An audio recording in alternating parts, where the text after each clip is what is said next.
My name's Lindsay Taylor. I'm Art Curator at the University of Salford, and I'm here at Open Eye as I've been co-curating the exhibition here with Ying Kwok, particularly in relation to Luke Ching's work, which is behind me.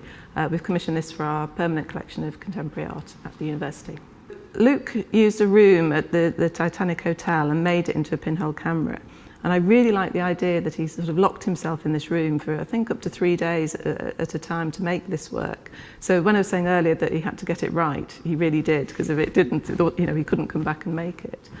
But the resulting work, I just think it's very, very beautiful, and it's got sort of a ghostly, sort of eerie sereneness about it, which I think is what makes it so special.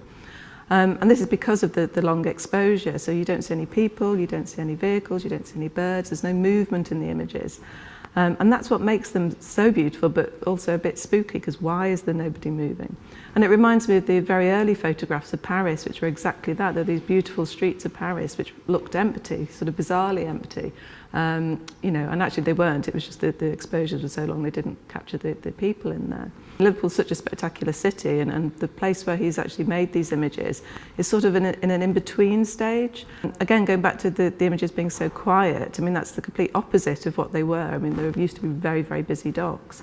And also that particular area is due for redevelopment, so it will be really busy again. So I think he's captured a very special moment in time for that particular area.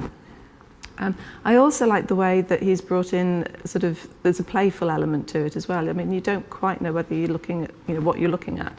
There's a table and chairs, but they're dangling from the ceiling at one point. And, I really like that sort of playful element and how the whole installation works in that way with the video as well.